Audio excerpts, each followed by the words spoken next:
channel. Today's video is something that I have wanted to speak about for a while because I have observed in this world that there is something that remains quite hidden to the public.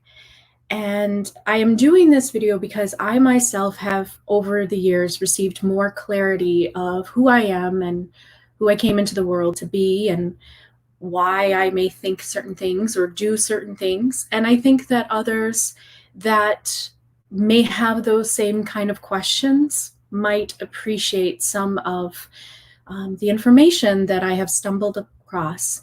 And this information is not something that is out in the open because it can be taken as something scary or something negative.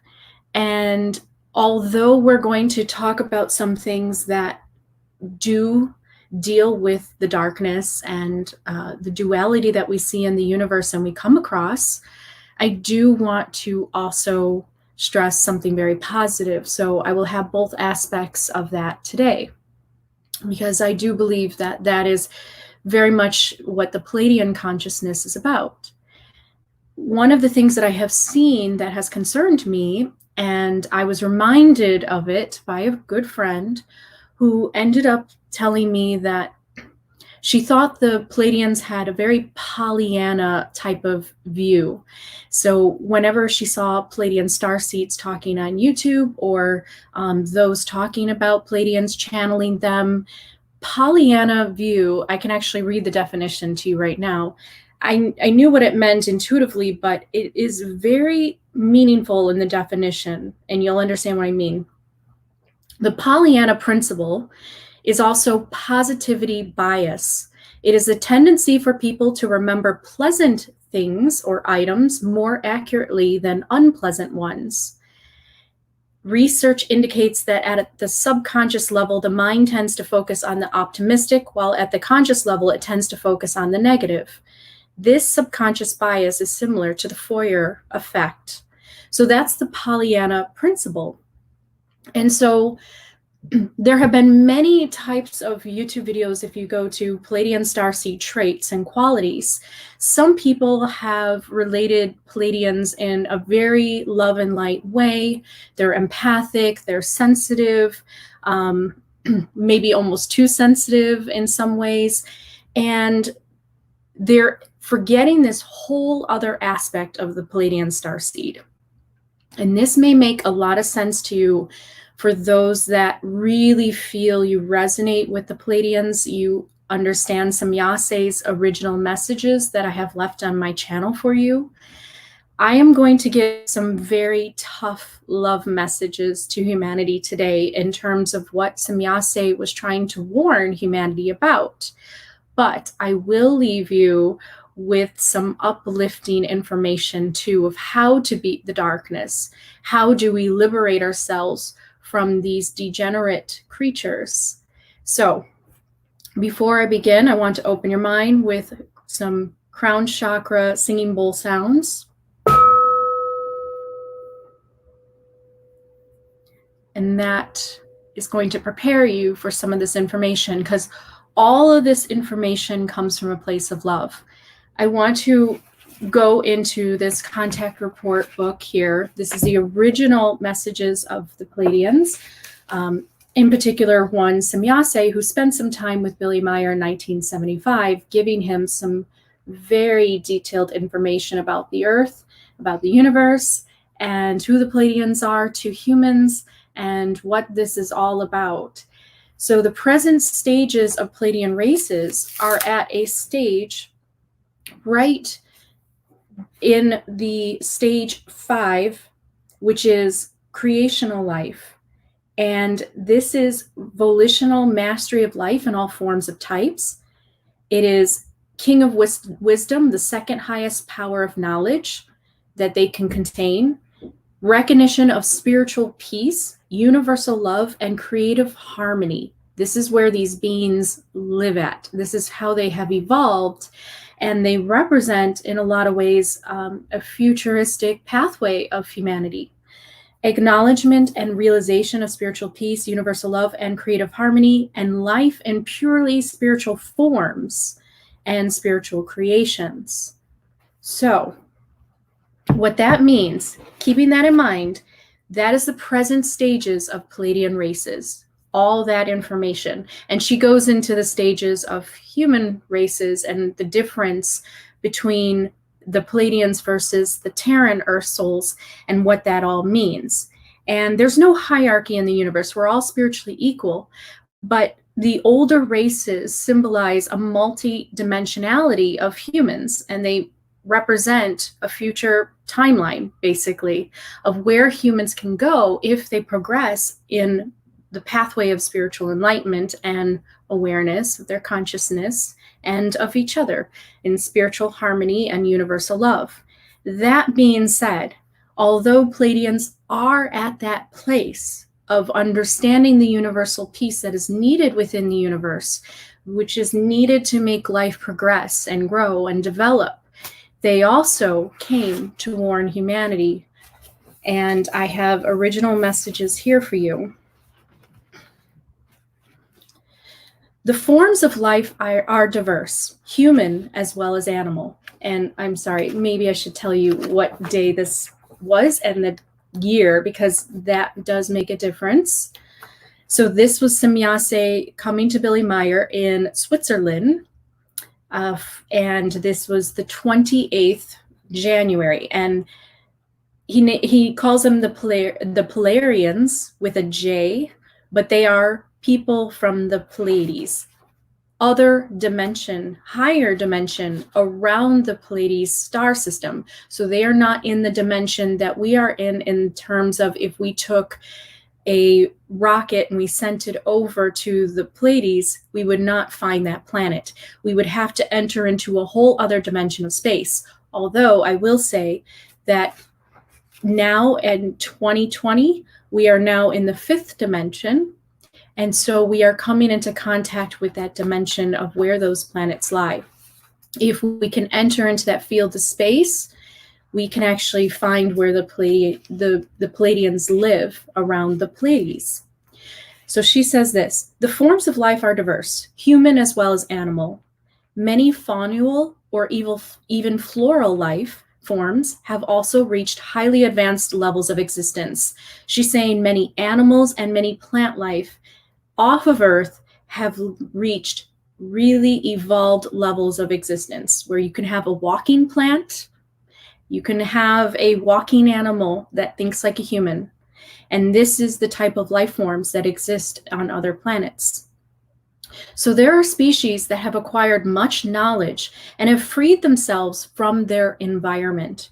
They travel through space and also occasionally come to Earth. Many of them are rather unpleasant creatures and live in a certain barbarism that frequently is nearly as bad as the terrestrials. So she's saying, if you think human beings can be evil to each other, there are creatures within this universe that you must be aware of that are far worse than humans can be to each other. One must be on one's guard from them, because they often attack and destroy everything that gets in their way. Often they have destroyed whole planets or forced their inhabitants into barbaric slavery. This is one of our tasks. This is why we come, to warn the people on Earth of these creatures. Let the people know this, because the time is approaching when a conflict with these degenerate humanoid creatures becomes unavoidable. An additional task is aimed at the sex and religions, along with the related underdevelopment of the human consciousness. Above everything there remains but one that possesses the power of life and death over all creation, all creatures. It is creation alone, which has laid its laws over everything, laws that are irrefutable and have eternal validity. Man is able to identify these laws in nature if he makes the effort. They show him the way of life and the path to spiritual and consciousness-related greatness, which embodies the goal of life. development of all aspects related to the consciousness. So she is saying that part of the reason why the Pleiadians first came was to warn humanity of these degenerate creatures. Who are these degenerate creatures? Well, we have many clues to who they are.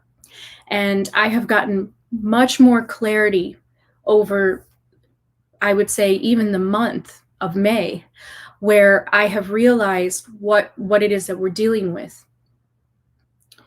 Because there are potentialities of timelines in the idea of an omniverse and the way that reality works.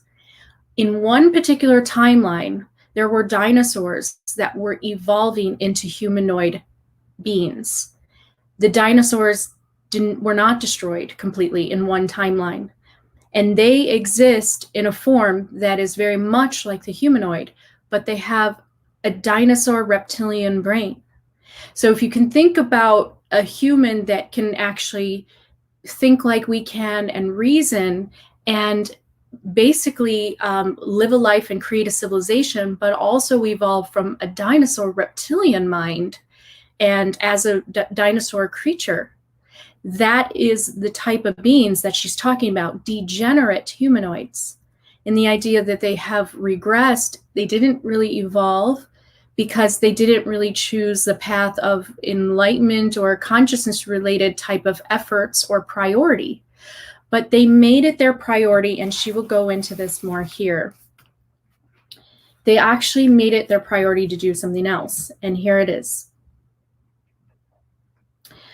So frequently, beings from alien races have also come to your Earth and carried out their expeditions here. They gathered various things that could be of service to their investigations, and it will always happen time and time again that such beings come here and perform their studies. They come from the most diverse worlds and systems. They are often still new to space travel and perform their expeditions to expand their knowledge and understanding. It can also happen that they unintentionally come into contact with Earth people, but then they never return again. They are not power hungry or the like because they are glad to finally have serenity and order in their own worlds. But it can also happen here and there that they overpower some people from Earth, bring them into their beam ships, examine them with their instruments, and conduct a most detailed study of their anatomy. Without exception, though, they let these human beings go again, for they do not want to wish them harm. They're more experimental, and they are often more humane beings than man on Earth. Unfortunately, however, there are also some rather barbaric beings traveling through space who come to Earth here and there. Many among them are power hungry and evil. It can happen that they kidnap and abduct human beings from Earth and bring them to their home planets even. These poor creatures then lead a life there as objects of exhibition or are used for their experiments. Man on Earth and inhabitants of other worlds must be wary of these beings, for in their viciousness they often use great force. Feelings and other human traits and sentiments are often foreign to them. Thus, a human life is nothing of value to them. And the reason is because they are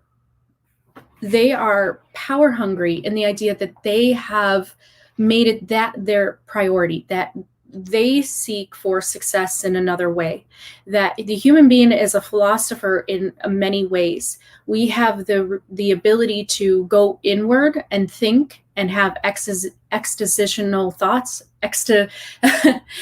expositional thoughts about our life and about the world, and we often have that ability to be philosophers.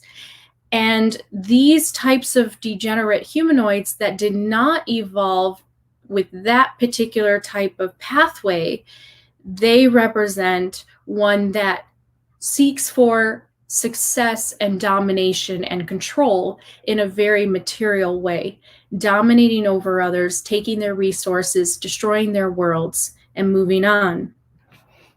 And in one of the books called The Elves from Canada, How the Pleiadians Taught Me to Live, Love, and Laugh Again, what that title does not bring out and many people would only know it if they actually gave it a look as a Kindle book.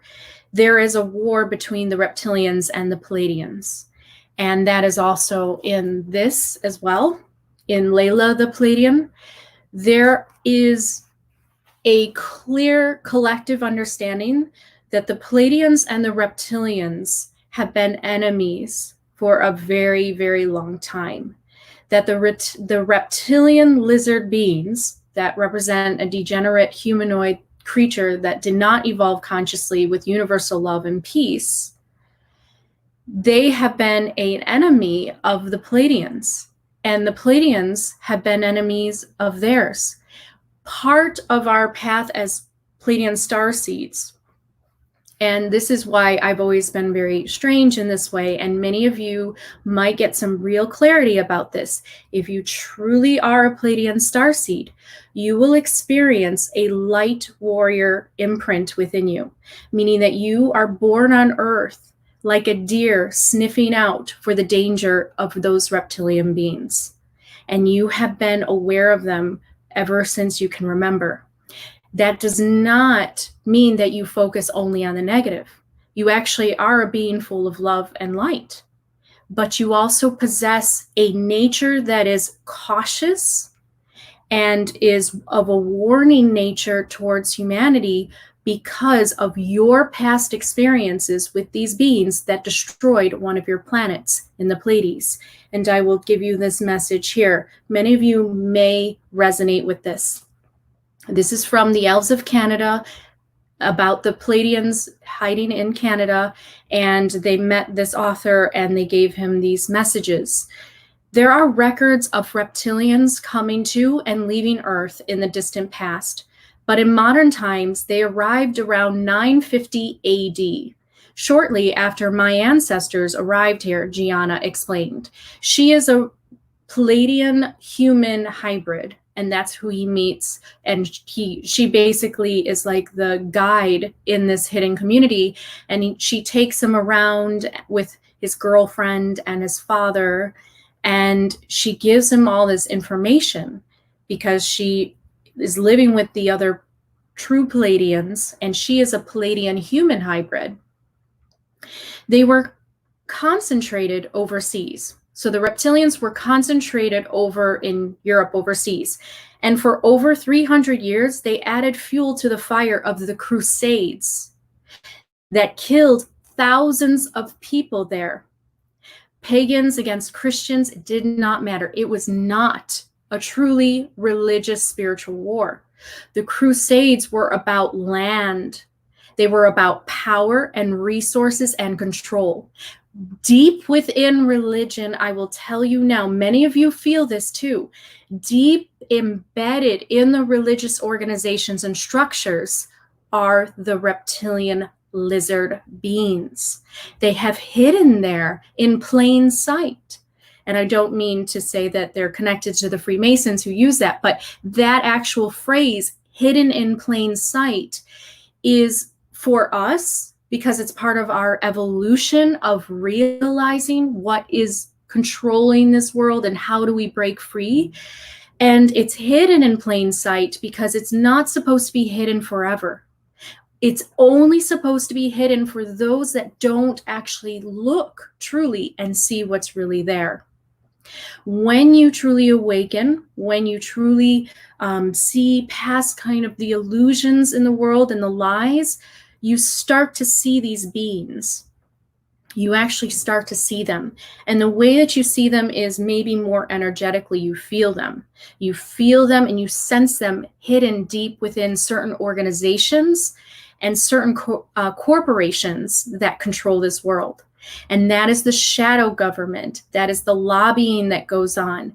These are the reptilian beings that hide. And this is why our world is not this peaceful place as we would like, but we have a great power. And the Pleiadians are all about giving that to us to awaken ourselves. And starseed Pleiadians will come into the world with that information embedded with you. So although you're like a deer and you're cautious and you're sniffing out for danger of reptilian lizard beings, you also are highly aware of the spiritual truth and the wisdom that there are ways to liberate yourselves from these creatures, and it's all part of the story. And as Neil Gaiman said, the famous author said, you cannot have a story without dragons.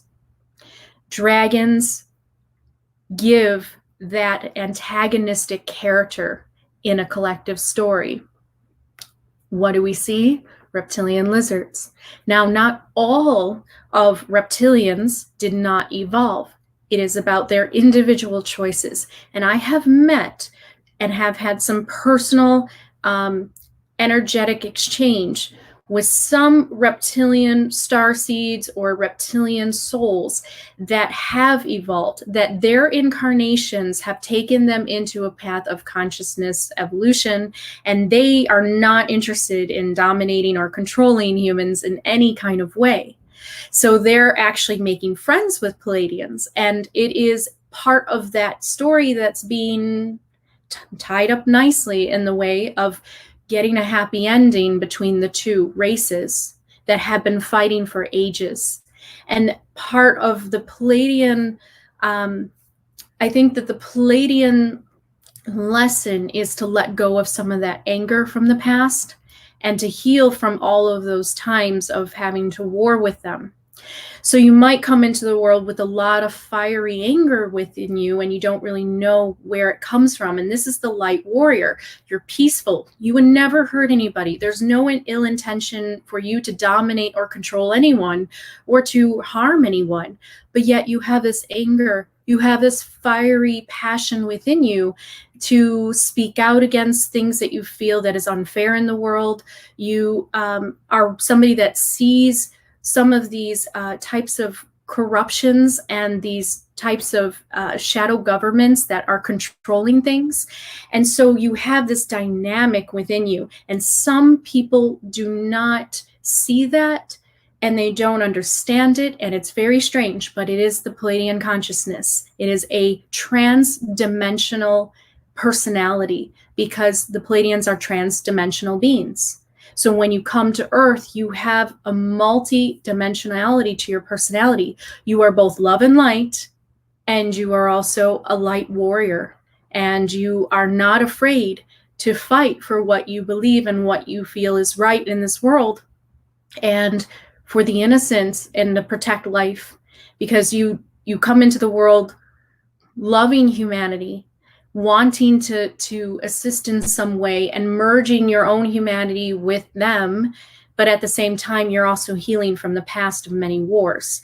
Pleiadians are very war-weary, like the elves of Tolkien, fighting against Sauron's army in Middle-earth.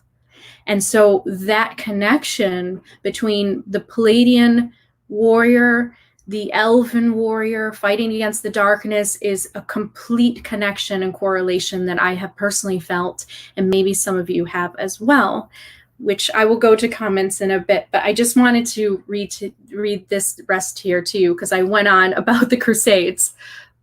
She has more to say, though.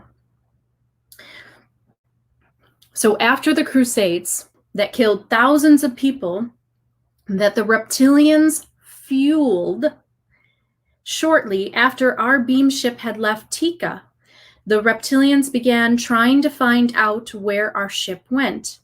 They used sophisticated particle analyzing devices to detect the ions of our ship's engines emitted, but because our ship used X-point portals and the universe is just so big, it took them years to find us here on Earth. In the end, they wound up just searching every planet that could support life within this sector of the universe. Our ancestors made it harder for them to find us by selecting a planet that was off the beaten path a bit. So the Lyrans are the ancestors of Pleiadians. Why are they so bent on killing your kind? The author asked. Well, at first, they wanted the resources some of the planets we inhabited had. So it was just strictly for resources and their survival of their species. I'm told that Tika, our planet in the Pleiades, was absolutely beautiful. Pleiadians also worked together with nature to keep things healthy and beautiful, and everything was vibrant and just awesome. Meanwhile, the reptilians had trashed their home planet and were too lazy, selfish, and disorganized to do anything to fix it themselves. Their plan was to just take over other worlds by force and have some nice planets to live on, even if that meant killing the local inhabitants. We weren't prepared for their level of brutality, and we fled.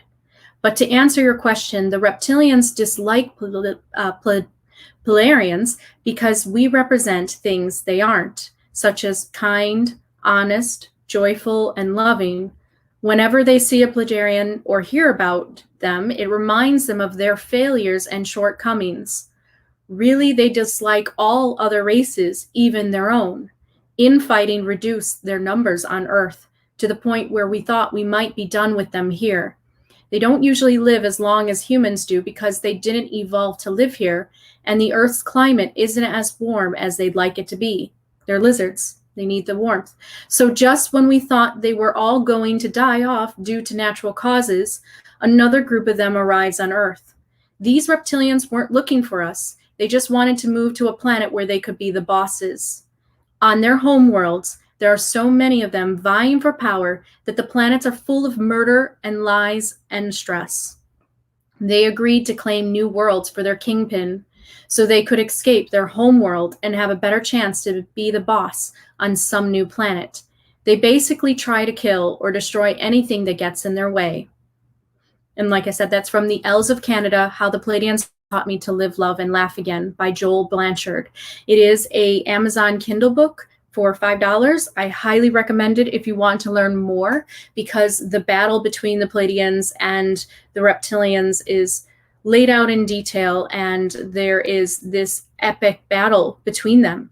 And you see the Pleiadians have their battle gear. They have been fighting off reptilians that have been hiding on Earth for a very long time. And so the Pleiadian starseeds, Pleiadian human hybrids, will actually have that warrior imprint as well. And this might make some sense to you if you are somebody that you're like, I'm so peaceful, yet so full of anger about the world. Now you know. Now you know. So here is some more information here that is important that they wanted to tell everybody, in the idea that this is all about how they escaped and what this means. Okay. So Semjase says, the Earth human is incapable of bearing his own responsibility and recognizing, although he must do so. So this was 1975. We've had some consciousness development, and so I wouldn't say that the Earth human is incapable of bearing his own responsibility, but I do believe that there has been a great awakening within humanity, and I would like to report that as one on Earth, and I have observed it. So it's very true that there has been an awakening. So she's saying what happens is he was taught wrongly through the corruption of religion, through the reptilian lizards that were hiding deep within the religious organizations, that this is the false teachings about religion. And the whole plan was for reptilians to make humans think that they were powerless, that they were spiritually powerless, and that they could not rise above the set limitations that society has brought them. And so keeping people in the dark consciously actually is a great power for them, because they can be the boss of this world and they can control things as they want. So the more people that have a consciousness awakening, the less power the reptilians have. And that is the secret. And this is why there's been a consciousness revolution rather than trying to hunt these beings down and fight them, because you cannot fight fire with fire. It would only be a never-ending war and battle that the Pleiadians have been involved in for a very long time with the reptilians. And because they have reached now this place of universal love and peace and understanding, there's a little bit of a different way and a perspective in seeing what they have to do with the Pleiadians, whereas millions of years before, they were battling them. They were battling them, and it was going back and forth for many, many ages. And now Pleiadians have a different perspective, that it is about awakening to the spiritual truth that you are always in power, and that this is the illusion that these creatures create, that they are the bosses of the world. And so that is falling apart the more people are awakening, and it is happening, which is really amazing to watch. So here's where she says, so the Earth human shifts everything to something that he, in his fantasy, places above himself, things that he simply calls religion or God, which shall relieve him of his personal responsibility. When frauds name and describe us in the manner you have just mentioned, she was saying before, some people were saying that the Pleiadians were angels or working for God. She's saying that it's nothing more than an infamous lie originating from the brains of humans who are poor in consciousness and who imagine a better life in their fantasy through these false religions. And because they still cannot obtain it themselves, at least not in this lifetime, they simply attribute it to us and turn us into something perfect. But we are still far from perfect from this state as well, and must continue to develop ourselves constantly. We are not the so-called superhumans or super beings that people on Earth like to label us from their own lack of knowledge and within their own imagination. We are not missionaries or trailblazers. We only have the dutiful task to preserve the evolving and already existing human life in the cosmos. This means that we endeavor to keep order and monitor certain life. So the Pleiadians are in sworn contract or duty to preserve life within the universe. So although you may think that that's angels, to them, they don't see themselves as angels. They are just working for creation itself. They are service to the collective to watch life evolve and grow. And that has been basically what they've been doing. They have been monitoring human life that has started out newly on Earth. And so they've been interested in human consciousness and helping it develop, but they also recognized that the reptilian lizards have also put a detour in that, because they have repressed human consciousness and have made them think that they are actually truly powerless and that they have to worship outside of themselves and wait for miracles to happen rather than understand that they are creative beings and that within their life they always have this power to create something new and create from. Society sometimes likes to paint a bleak picture, and now it's not, because we're entering this new stage. And you can tell, you can look around at the movies and look around at things, and you can see that there's this development of human consciousness that is reflected in society, because everything will reflect the inner world. So the more people awaken, then our reality looks more awakened around us, and our environment and the world that we live in do too. And we can't see the dark control as much anymore, and actually it's not in control as much anymore, which is a really great thing. But the reason why the Pleiadians were involved was because they were tasked with helping life evolve on Earth. We generate contracts here and there with inhabitants of different worlds if our directives allow us.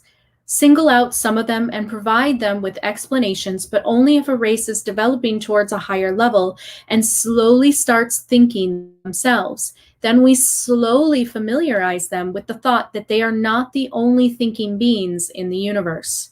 So she's saying that when the humans entered a place where they could start to think on their own and they started to evolve to have reason and intellect, and they moved from simple, just simple life forms, that's when they started to say, okay, now you can know that there's other beings that are thinking in the universe, and you have neighbors now.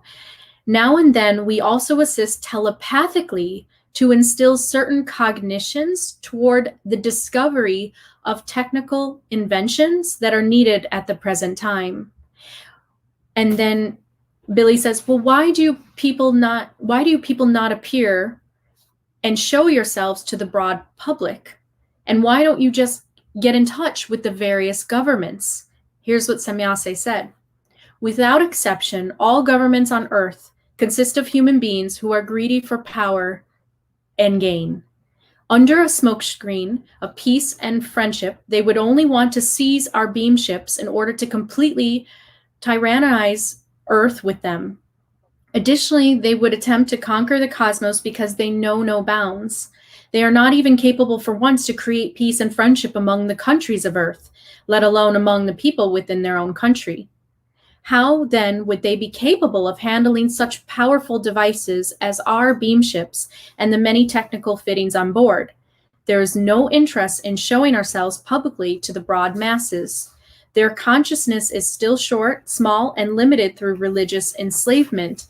In their limited reasoning, Earth humans would venerate us as gods, just as they did in former times. On the other hand, many people among them, criminal and power-hungry people, would gain possession of our beam ships. But let us also not forget all those, and there are countless millions, who would fall prey to complete hysteria and impairment of their consciousness. For these reasons, it is best to cultivate contacts with only a few select Earth humans for the time being, and through them to slowly impart the knowledge of our existence and our tasks, and prepare them for things to come. We are neither guardians nor overseers of terrestrial humankind, but we feel obligated to them only because our ancient forefathers were their forefathers prior to their escape from Earth due to self-inflicted catastrophes by a few power-hungry people before escaping to the Pleiades, exactly as you have deduced and calculated in the last few decades, according to your knowledge. She's saying that, Billy, you were right, because he was saying it seems almost like there was some type of escape from Earth. And this is about the Atlantis and Lemuria times and what happened. And so she's saying, yes, because our forefathers, and are related to the terrestrial Earth human forefathers. And we have had a common enemy for a long time, very power-hungry people that have been part of those groups, and that was just their original choices. So the whole thing about Pleiadians is that they are not Pollyanna or positivity bias, but that they have the ability to recognize that, yes, there are negative things in this world, and we do have to be aware of it. But at the same time, this is what she says about wisdom. And I wanted to say this. So here is what she says.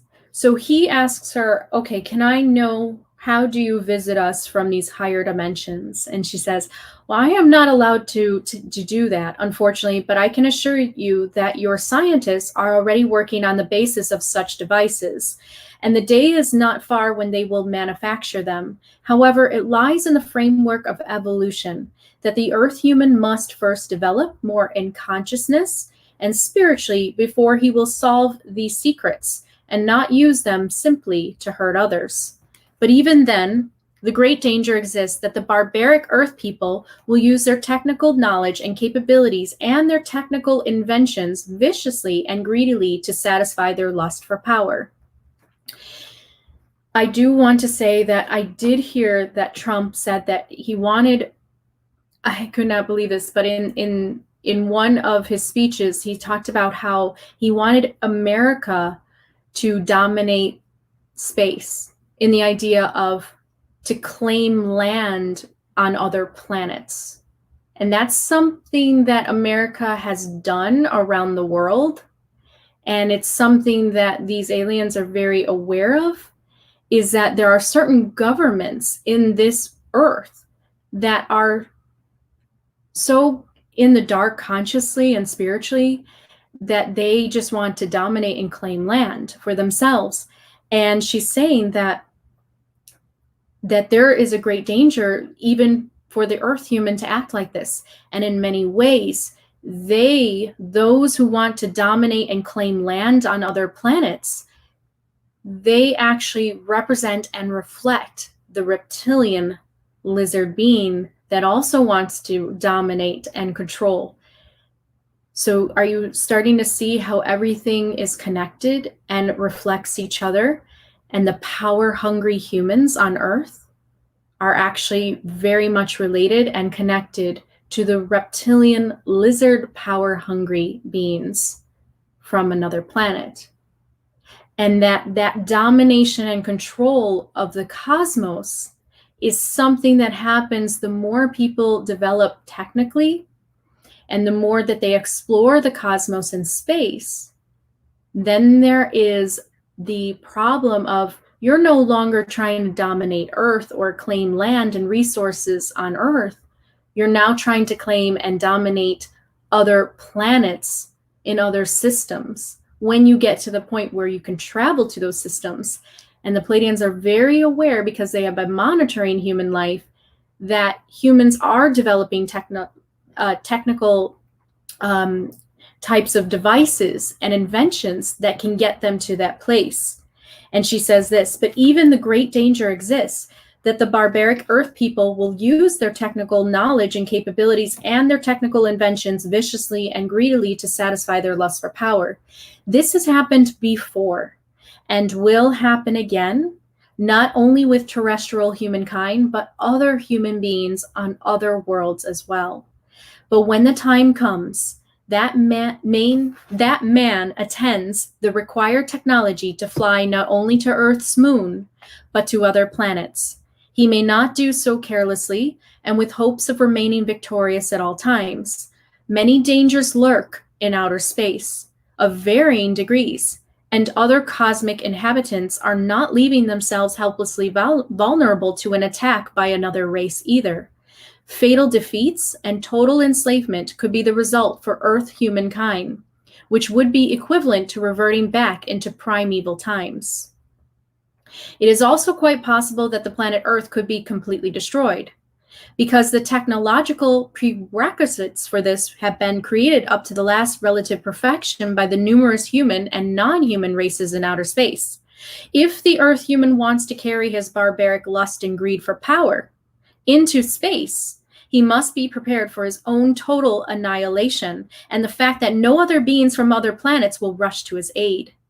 However, the Earth human must also be prepared to defend himself against evil intruders, which he can only accomplish through a total unification of all nations on your planet spiritually. The dangers from outer space are great, and they lurk in all corners of the galaxies. So it's like the movie Arrival with Amy Adams and the aliens, that the only way that mankind can actually defend against outside invaders who did not grow up on Earth, that they do not have the human consciousness, they don't see the beauty in humans, they don't even care, they just want to take over this planet. The only way to defeat that type of enemy is to come together, is for all nations to stop warring each other, stop Israel against, the Middle East, or, Asia, in parts of Asia like Korea against China. All of that must cease, because you have to come together as a world against another world. And that is what she's saying, is that in the future, if humankind keeps on fighting against each other, nation and nation, warring each other with each other, world wars against Earth and land resources, invaders from other planets and other worlds in the distant future will come and destroy the planet. And the only way that they won't destroy it is if there's a unification on a very spiritual level and a global level, where everybody is one world citizen in the idea of they represent Earth. And they are now fighting against evil intruders from another planet that wishes to take over the planet. Now, these are very future concepts, but this can happen anytime. And I think that we are entering into a time where these types of prophecies are not so far in the future. And many of you may have felt that.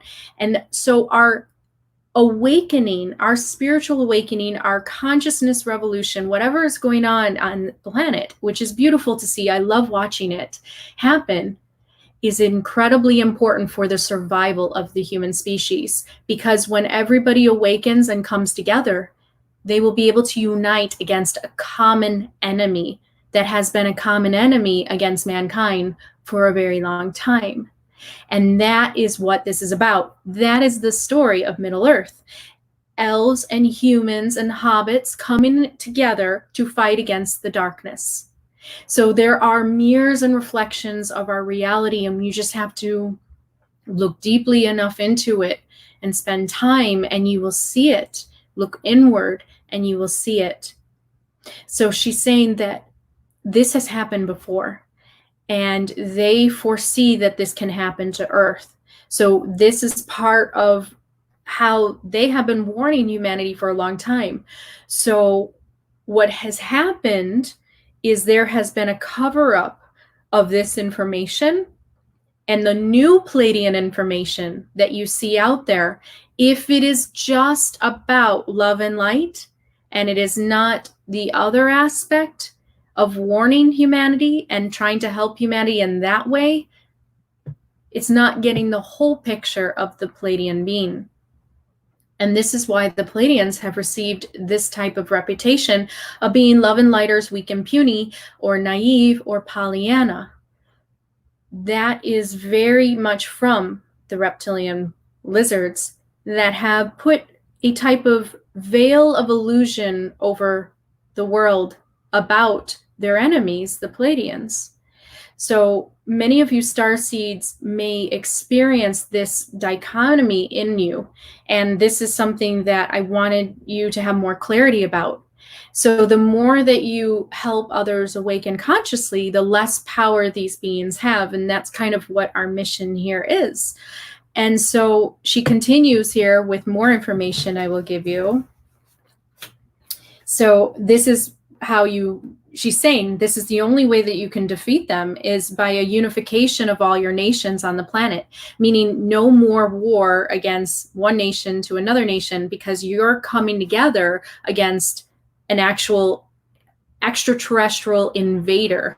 So this is something we see in the movies happen, but it's true. In the movie Arrival, it's so beautiful because even though these aliens were not evil, or they didn't have an intent to invade, they gave humanity a puzzle to solve together. So while all the nations were fighting against each other and trying to keep the secrets, the military secrets, they realized that they couldn't solve this puzzle by keeping secrets from each other, because Earth is an oversoul. We're all one here. We're all part of one collective. And when we work together, we can fight against a common enemy together. And then that is really looking in the source of our destruction and our problems and our stress in the planet. So instead of pointing fingers at each other, we need to start to see what is really going on and who is it that we're really trying to fight, rather than being pitted against each other, which is a lot of times what religion has done in the past with the Crusades started. The dangers from outer space are great, and they lurk in all corners of the galaxies. Usually they are inhumane, power-hungry beings who have no feelings, or only inferior or degenerate feelings. Others know well how to defend themselves, and out of necessity, they always do it radically. If a large-scale war were to shake outer space, entire galaxies could be destroyed. All it would take would be wars of entire systems, which could then result in their own annihilation. Therefore, peace is observed, and it is implemented by logical or illogical force if necessary, but the Earth human must consider these things when he will forge into outer space in the near future. Other cosmic races will not allow themselves to be senselessly attacked or forced into exile, enslavement, or exploitation, as is usually the case among terrestrial peoples. They will defend themselves with might, and for a long time still, they will remain infinitely superior to all of Earth humans' technology. Wherever this is not the case, they are often under the protection of other more highly developed intelligences whose technology has achieved the last relative perfection.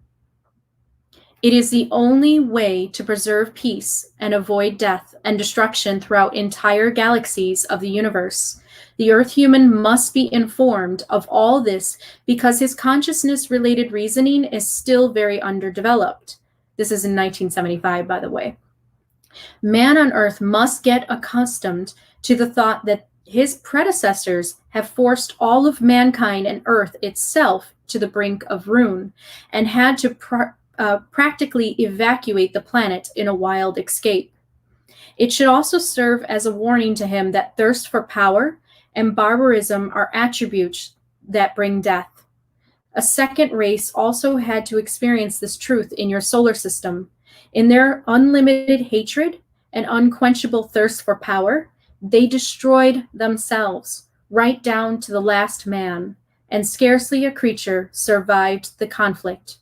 They eliminated and destroyed their own planet with a huge explosion, and nothing remained of it but the many thousands of asteroids which today still circle your sun, as a reminder of the human being's deadly irrationality. These asteroids are remnants of the once thriving planet, Melona, which was destroyed by its inhabitants in their barbarian thirst for power and irrationality. So there it is. Now, these are messages that are hard to hear, but within this, she also gives spiritual teachings too. So I will not leave you with that before we go to some chats and comments.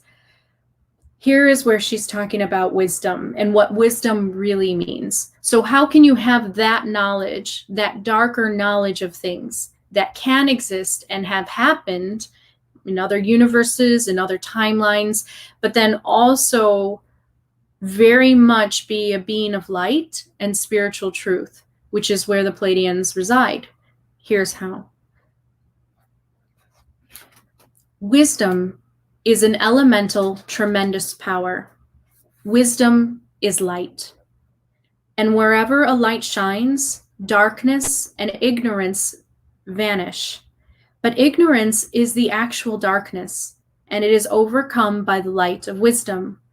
Wisdom is a characteristic of the existence of the spirit and the consciousness, and it bears within itself the qualities of happiness, truth, knowledge, balance, beauty, harmony, and peace. Wisdom is light. However, wisdom is the characteristic of a human who has recognized the existence of his spirit and cooperates along with the spiritual laws that are observed in nature. Wisdom is using the spirit force. Wisdom and spirit are two things that amount to one, in the same way as sunlight and the sun are two things. The sunlight results from the heat of the sun, which she herself first has to generate through her processes. Thus, there is also an all-creating existence in the universe that, on the strength of its force, creates forces that constantly and imperturbably follow and enliven the endless eons as truth, knowledge, and wisdom, and according to a given uniform guideline along certain creative laws.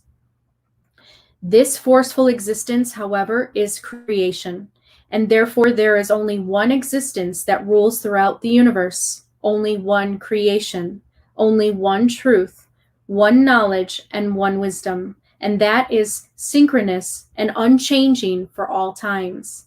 The eternal truth is not subject to any variations and changes, and its laws must never be revised and adjusted to new times. The spirit force is vital and dynamic, namely in such an amount as it embodies the wisdom within itself.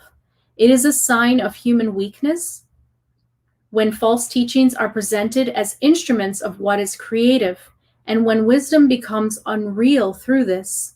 The human searches elsewhere for strength, freedom, joy, and light, but not where they really may be found. Wisdom is a distinguishing feature of creation that, as a fragment, inhabits the human as spirit. Therefore, the human shall increase his knowledgeable wisdom, and he will recognize creation. He shall increase his search for truth, and he shall know about the power of wisdom. Cognition of the truth brings liberation from all restrictions. It brings boundless knowledge and wisdom.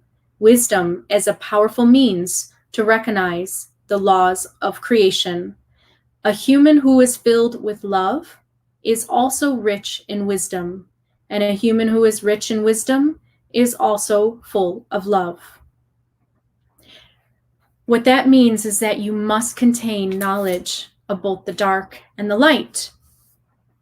And that is what brings wisdom and love, because you can be loving at the same time of understanding the darkness of others, the darkness of other creatures that have not evolved yet. And that is the memory within the Pleiadian starseed. And that is what we really represent on Earth. That is from the original messages and why they came. So a lot of the information about the Pleiadians is a cover-up, maybe intentionally, maybe unintentionally, but it is a cover-up of the truth of what we are really fighting together and what the human awakening is really about. And so, no, not everything is fine on Earth, but it will be fine the more people awaken. And this is the war, the battle that we're in. And so, Pleiadian starseeds, you are light warriors. And many of you may have recognized that within yourself, but that is the imprint of the Pleiadian, and that is the connection to Tolkien's elves, who are warriors as well as also kind folk.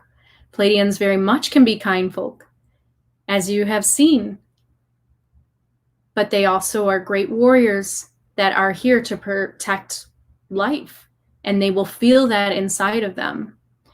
And so hopefully this gave you some clarity today, more on your Pleiadian starseed heritage.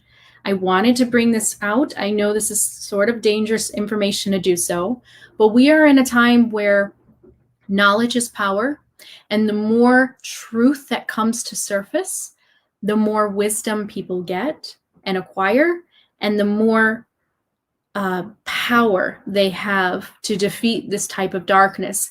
Darkness is only something that lies in shadows for a little bit.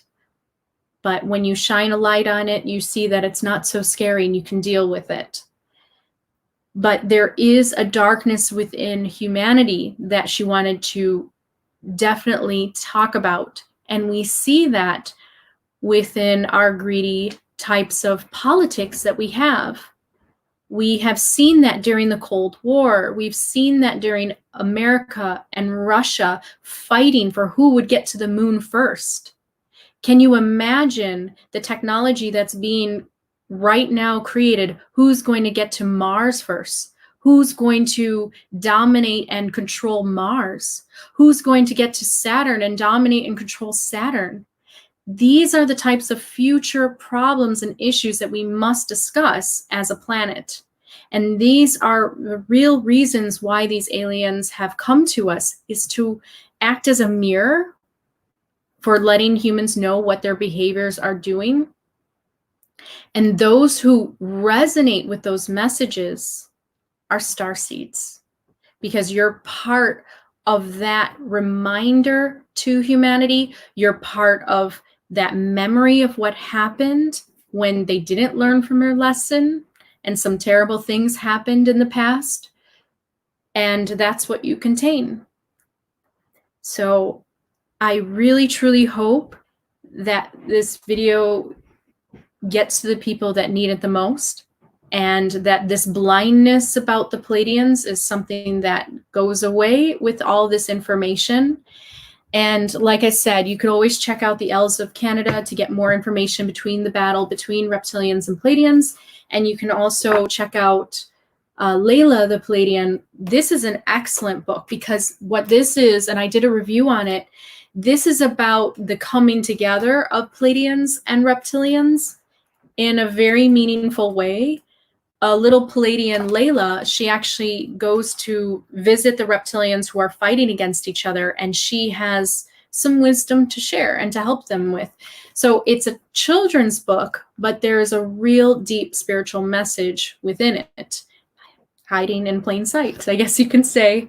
But I highly recommend that too. But you might have seen that around, but that's also something that is being hidden too. So just keep that in mind of if you could stay aware of some of the things that are going on in the world, you can also be very much in power of them in terms of you don't have to have fear. You don't have to be panicking. You can simply understand where it comes from, and you can be full of spirit, full of creational spirit, to know that you have the power to help others and to help yourself get past this and not become enslaved or controlled as they would love to do to humanity. And you have seen it happen to some people. So let's go to the comments, and I will definitely help you more if you have some questions or some comments. I would love to hear. I have a feeling that some of you definitely, resonate with this information, because if you're drawn to Tolkien's elves, they have that dynamic. They have that warrior-like nature when they need to fight against the dark army, but at the same time, they can also be kind and loving and have feasts and dancing. And, it's a multi-dimensional personality that can exist. So, Brett, I've been but nobody understands yet. Are you talking about you've been experiencing this, like the light warrior imprint within you, but nobody understands? Brett, the difference is I saw a reflection of us all. This can't go on anymore. Yeah. And that is true. These messages are reflections of our past and our present and our future.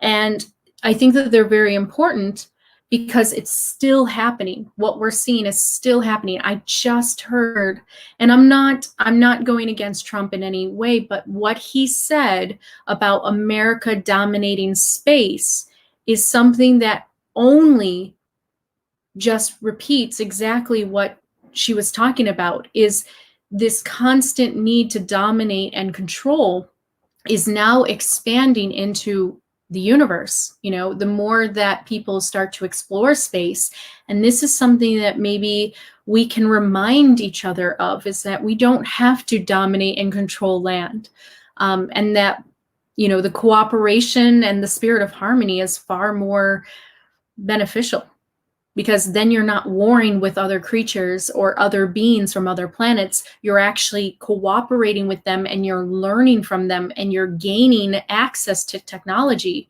instead of fighting against them. I mean, this is the whole thing about cooperation that some humans just simply don't understand. They think that if you're warring with each other, you're battling, you're going to get what you want. You can get far more what you need if you actually enter into an agreement, a peaceful compromise and an agreement to cooperate and co-create together. And that's what she's talking about.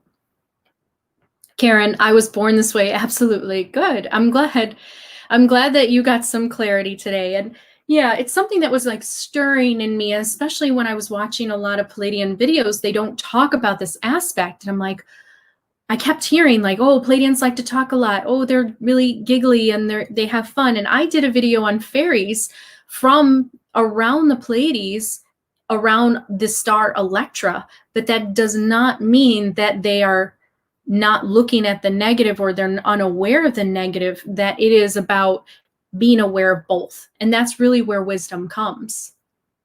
Misty Carter. The reptilians and the draconians have been around me my entire life. I've had encounters, several with them, and I know a lot about them. I'm sorry, Misty. I feel their presence too.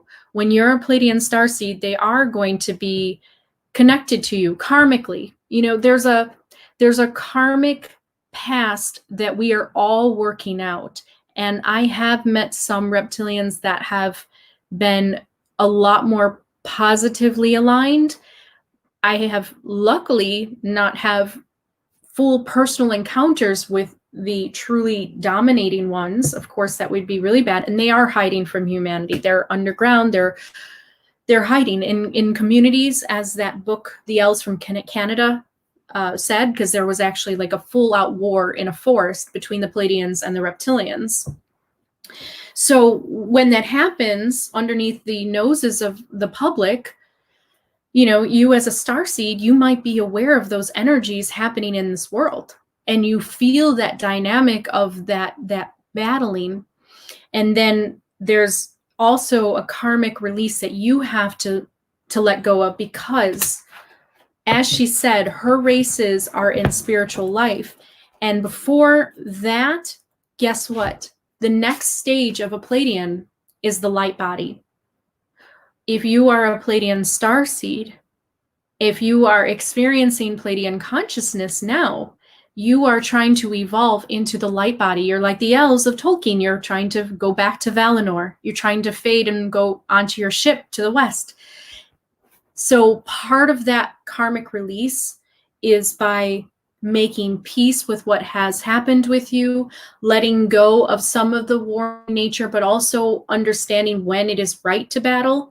And it is about coming to a real balance within yourself, so that you're not full of so much anger and hatred from what has happened in the past, but that you're learning to let go. And at the same time, you're also warning humanity too. You're being a cautious civilian, and you're helping others, but at the same time, you're also learning to let go so that you have peace in your own life.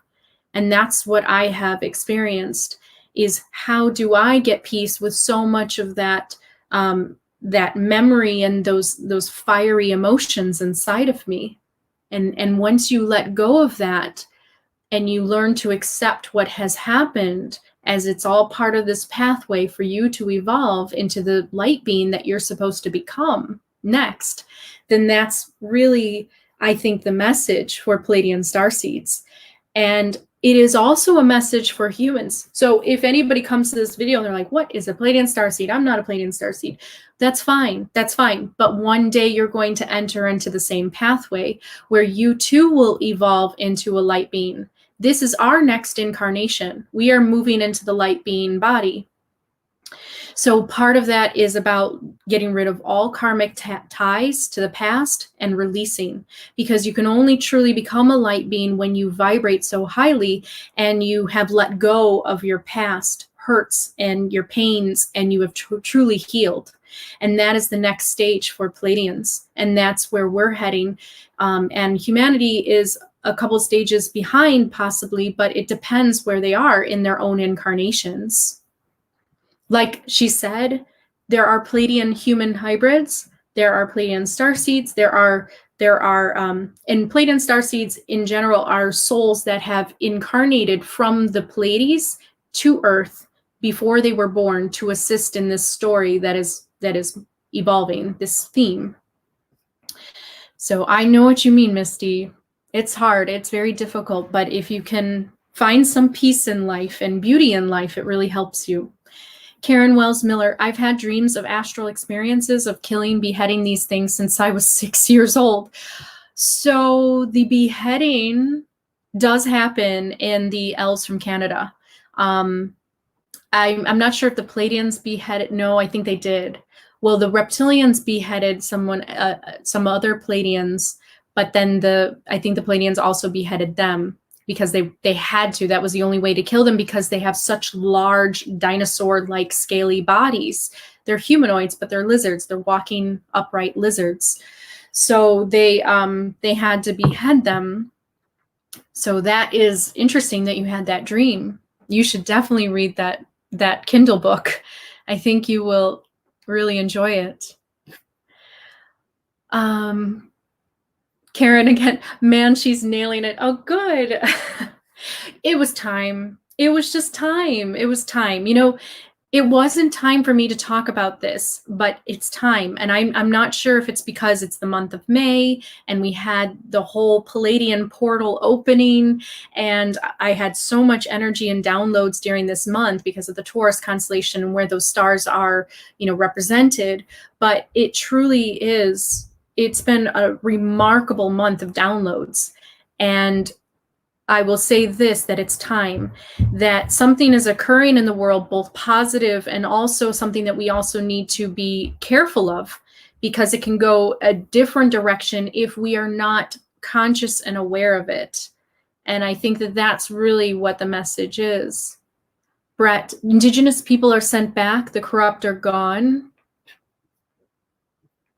Well, it's not so much the corrupt are gone, there's potential for corruption still. Because if not everybody is spiritually awakened and enlightened, where they're not in the dominating mindset, is as many people in politics still are, that potential for control still remains. So we have to awaken people spiritually, and we have to get on that same page of understanding. And the more we do it is just, by sending those messages to people and by helping them realize like what's really going to matter. Aurora, I needed this. Good. I'm so glad. I'm glad. It is difficult to be a light warrior. It is. It is. I feel for you. I do. I am almost 40 years old, but I've dealt with this for a very long time. Being a light warrior is a very strange dynamic. Light is awareness. So you're actually battling for awareness and consciousness. And although at one point you have to know when to kind of let things flow and be peaceful, there's also a path that you're following. It's part of who you are, that you are supposed to be protecting against anything that wants to keep things in a spiritual darkness and keep things not aware. And so that's part of your pathway. And it can be difficult because you're constantly infused with fiery energy. And it's about learning how to, soothe yourself. So I'm so happy that some of you are getting some release from this, or at least to know that you're not alone and that you have not struggled with this on your own, that there are other people that have experienced this. And these are part of your memories. This is part of who makes you, your soul, your incarnation. And there are certain soul groups that do come from the Pleiades. And this is the imprint that they hold. Karen, when I was 2 to 3 years old, I would wake up screaming from night terrors, thinking I was dying. Remember dying in the previous life. Yeah, there is some traumatic past for Pleiadians. Part of it is about the planet being destroyed. Several different planets I have heard, because the Pleiades, the 7 stars it's a very huge star cluster. There's actually more than 7, but we can see 7. And so they're called the 7 sisters. But the planets that are around them, they're numerous in other dimensions. And there has been other types of messages that I've heard before where planets have been destroyed by reptilians and by other types of creatures throughout the ages that have just not been spiritually evolved or peaceful like them. And that's something that is very difficult, because although you may have this information within you, like in a place where you're kind of in this state of enlightenment, an idea of like you have universal love and you understand about one energy source coming from creation and we're all part of, but at the same time, you're also very aware of the dynamic within that, because there's different levels of consciousness. And I have that video about what the different stages represent, the 7 rebirth stages. So those that represent the lower stages of consciousness, then they are in those stages of domination and control and greed and lust in that kind of way for power. And it's hard because we're looking at those beings and we know who they are. We know that they're part of Prime Source, but they have not awakened to it yet. And this is where it gets complicated and you see the duality. So what we're really doing is we're almost waiting for those to awaken, at the same time battling them if we need to, because they're unawakened and they're going to try to fight us. Siren of the Void, this is me. Oh, good. I'm glad you got some confirmation, Siren. Well, now you know why you were so connected to this channel and drawn to the elven type of energy of Tolkien's stories, which is warrior-like nature. But at the same time, there's a flip side to it, too. Aurora, I had a very similar night terror as a child, too, Karen. This is very confirming for me. Yeah, I did, too. I used to have really bad nightmares, actually really connected to ancient Egypt. I was always constantly battling things within ancient Egypt. And I do believe that, I mean, she said that the reptilians were here from 950 AD. So they've been here for a long time. Karen, these reptilians hate me. They have tried to break and destroy me my whole life. I think the more light you have, the more of a threat you are. And the more self-aware that you are, that's a threat, you know, and you could look at it in multiple ways. But yes, those that are light warriors are the ones that are found, are stalked, internet stalked. I am internet stalked. I feel it energetically, absolutely. Psychically stalked. But if you are in a place of power, and I really recommend, okay, so this book is $700 now on Amazon, but you can go to futureofmankind.com, and that's more or less the transcripts. So this was only $50 when I bought it, but now it has gone up in price because there's not many left. I have left some audio videos, about 40 minutes each, of Enlightened Human Part 1 and Part 2. If you listen to that, it will infuse you with the power that you need, because all that information is to let you know that when you yourself are not in spiritual darkness, and when you are one with everything and one with spirit, nothing can harm you. But if you are not in that place, then you can experience harm. So it's all about your awakening to your own personal power. And that's a little bit what the Elven Light University is about too. You know, getting that personal power back. Karen, yes, it has been a terrible experience. I'm so sorry. Yeah, I know it is. But I've had experience with it as far as like awakening to my own personal power, and then you're not messed with anymore. You almost experience it as like a fly or a gnat type of energy, and it doesn't really throw you off anymore. It's more just like an annoyance, and that's where it is now. Siren of the Void. Oh, I love that. I listened to the channel Pleiadian who spoke of all 5D beings, races eating vegan diets. Yeah, there's all types of different beings. Now, it's true that the more carnivorous you are in terms of being a meat eater, like if you are just a meat eater and you can understand where those beings come from, that's like the dinosaur type of the lizard reptilian beings that they represent. That has something to do with the consciousness, because then you're constantly killing other life forms to take for your own. And so when you're more of a herbivore or an omnivore and you eat both meat and plants, there's a little bit more of that balance. But in the totally, truly carnivorous beings of this universe, those are the ones that are in consciousness, that are all about, survival of the fittest and taking life, that dark magic. So yeah, it has a lot to do with our diet, has a lot to do with our consciousness, because we are what we eat. So yeah, it's true.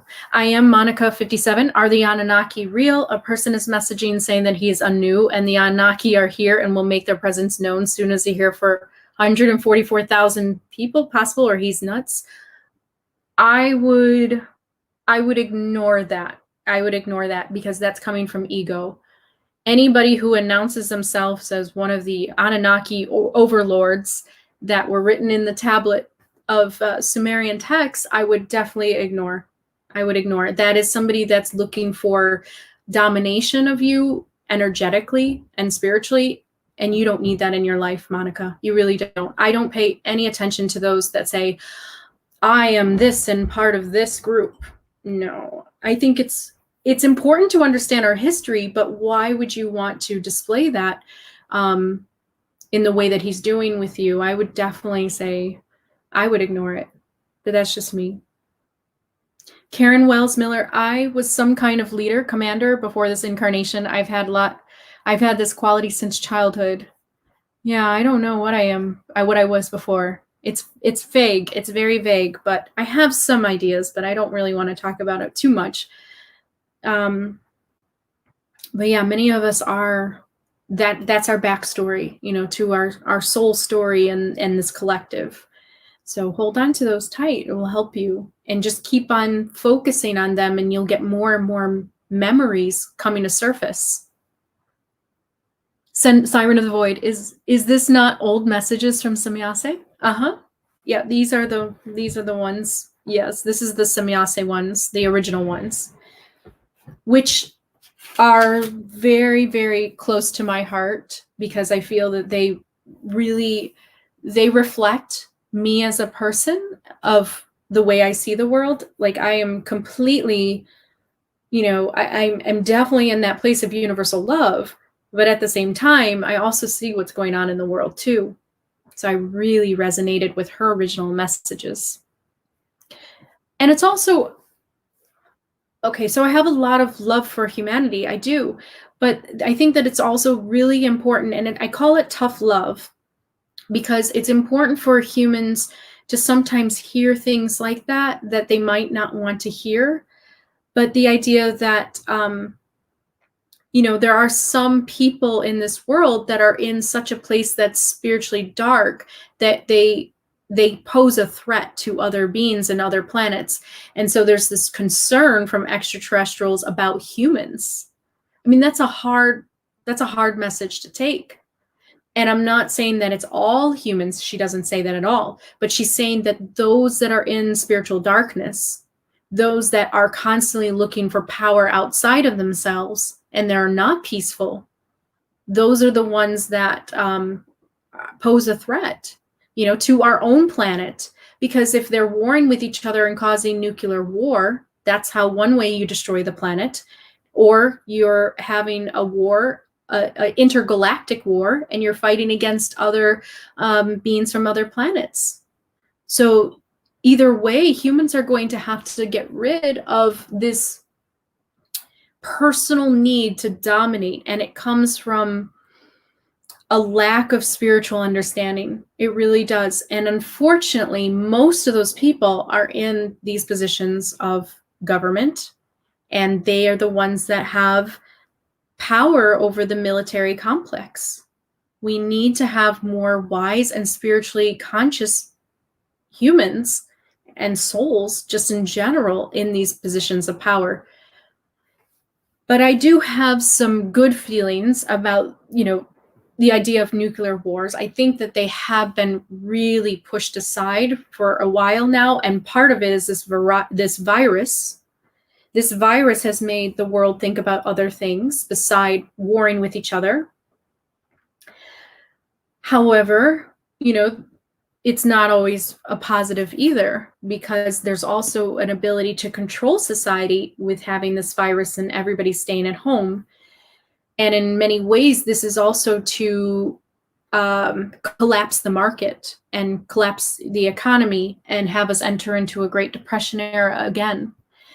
So in another way, this can be a problem. So what we have to do is keep our spirits high, be in a place of spiritual power ourselves as everything in the world is happening, and do what we can when we see that opportunity.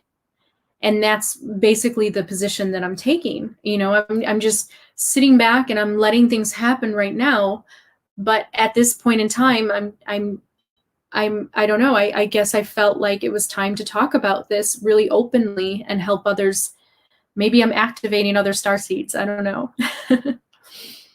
Siren of the Void. All of this is beautiful. It matches what Saru, the other Pleiadian I learned from. Good. That's good. I'm glad. I'm glad that you're resonating with it, Siren of the Void. And Karen Wells Miller, Aurora T, we are having our previous lives memories breaking through our consciousness. Yes, I think we are. Many of us really are. And then Siren of the Void, I agree on this, Kim. Unity is love and matters. Mm-hmm. Yes, it is. And that's the whole thing, is like, I love that movie Arrival, because it shows that while nations are trying to keep secrets from each other and there's a competition between each nation, the real message is that you have to work together, that's the puzzle to solve. And in many ways, that's the truth. And that's what's going to happen in this future. And if humankind does not come together, nation to nation, in terms, I'm not talking about a one system world government that might be controlling. I don't want people to get chipped or anything like that. I'm not saying that at all. I'm saying that nation to nation has to realize that they're on a planet themselves, floating in space, and that while they're bickering amongst each other, there are other outside forces that take advantage of that bickering and have concealed themselves within Earth because of that fighting. And they also have poured fuel over that as well, because they want humans to kill themselves off. They want this planet. They want those resources. So part of the fueling of the fire is the way that the reptilians get what they want. They don't have to come here with guns blazing. They simply have to pour gasoline over the flames that are already igniting between people because of their lack of human consciousness. They're in the dark spiritually. And so when people are awakened, they don't want to fight each other anymore. They come to peaceful understandings and agreements. And this is where the future is supposed to be heading if we want to preserve human life and not be destroyed by either ourselves or by outside invaders. I thought I was the only person that experienced this, Karen. No, you are not. Now you know. Siren of the Void, all of us must come together and hold life dear, cherish, and protect it. Mm-hmm. Yes. And I Magna needs beware corona. Yeah, I mean, the coronavirus has not affected me personally, but I do know that it has caused a lot of havoc in the world. I am taking it day by day. I am going with the flow. But at the same time, I am aware too that this can cause problems. So, you just have to be in this, it's like, I call it the fighting stance. I took martial arts when I was younger, and the fighting stance is actually like, it's like the horse stance.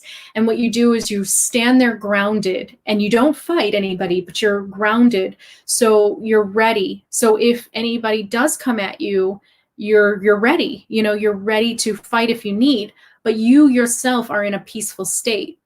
And so that's kind of how I live my life. I'm always in a fighting stance, like I'm in a standstill, but I don't drop my weapons yet. It's not like they're always on my hilt, like an elfin sword. They're always, or my bow, it's always on my back. But I also don't draw them unless I actually really, really foresee or perceive a true, a real problem. But yes, I'm taking it day by day with the coronavirus, and I'm watching what's going on. It's a very weird virus because it does not attack the younger generation. It's very, very strange, which is not how a natural virus works. And this is absolutely manipulated in a lab. This was completely, it's almost like they took a parent virus and they changed the gene sequence within it or something, and then that made it programmed. They basically programmed a virus to do what they wanted. Yeah, it's very interesting. I'm just kind of watching what's happening. I'm trying to spiritually take it in, and I'm not jumping to panic, but I'm also not dropping my guard either. Karen, I'm going to rewatch this immediately. Oh, good. I'm glad.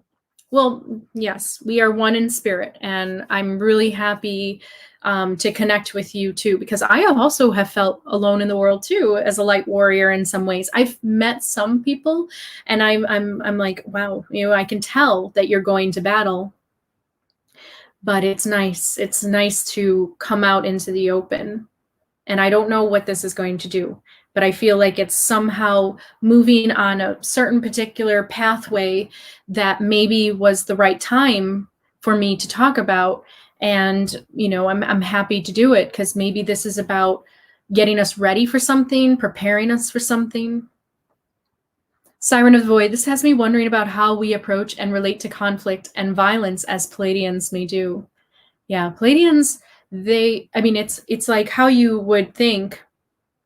It's just like the Elven realms, where they're peaceful on their planet. They live in nature. They're enjoying themselves. But if anything comes their way that has ill or evil intent, a bow or sword to the face. It's like there's no question, because there's a recognition between when somebody has evil intent versus somebody that can actually be talked to, and there could be compromise. I think what the Pleiadians have done with Billy is they've realized that humans have this ability to compromise and to work with them, and to also learn some messages of awakening, so that they're not going to have to battle the humans. They can work with them, but there are other beings that you cannot reach a compromise with, because they don't have the cognitive reasoning. They're not built that way. And that's something that we have to, just remember, that this universe is very vast. And the more and more that we search and explore the universe, the more we're going to meet the neighbors. Karen Wells, I'm so tired of fighting. Did the Dracos destroy our previous planet home? I feel like yes. I think that's when and how I died. I think so too. I definitely have memories of that. I think that's what infuses the Pleiadian warrior, is that you have this memory of your home planet being destroyed. So then you see Earth being taken over, and also nuclear weapons being developed. And you're also highly aware of the destruction of a planet that can happen when a species becomes so power hungry that they don't see what they're doing. It's absolutely within us. I definitely have those memories. Mm-hmm. James Hadaway, good day. Think of consciousness and frequency. Mm-hmm. Yep, that's the truth. Rise above your consciousness and your frequency. When you're one with spirit of everything, you're in a very high place of universal love, then you cannot be affected. And that's the truth. My father gave me that message, actually. When I came across the information about reptilians, I called him. This was maybe 15, 16 years ago. I called him and I said, oh, there's reptilian beings. It was all like flooding in at one instant. And my father said, rise above, rise above. They cannot hurt you if you rise above. That's a message from an old Pleiadian that has a lot of wisdom and experience with that. And he passed that down to me, and now I pass it down to you. So I hope that it helps you. Karen Wells Miller, I'm so glad she's doing this. I feel the truth in it. Incredible. Good, Karen. I'm glad.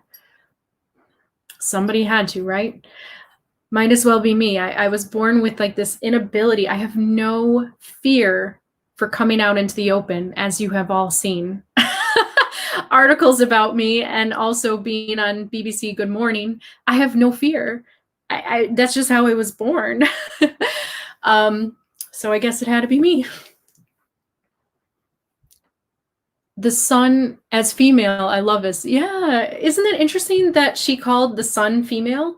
And Arian in the Silmarillion was the female Maiar spirit that pulled the sun chariot.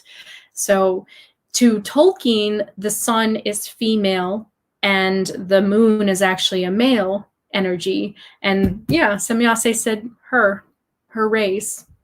And that's probably because of just being so aware of the energetic state of things. And it just might come from her personal filter. It makes me want to know Semjase more. And I do feel very related or connected to her in a very, deep way. And yeah, it's interesting. Aurora T, nice. Wisdom is the weapon. Yeah, it is. It is. Wisdom is absolutely the weapon. Knowledge is power. Knowledge is power. If you don't have knowledge about something, you will not see it coming. But if you have knowledge about things, then you can prepare yourself. And wisdom, having the experience of dealing with this and remembering it, is truly a weapon that you can give to humanity. You can help them.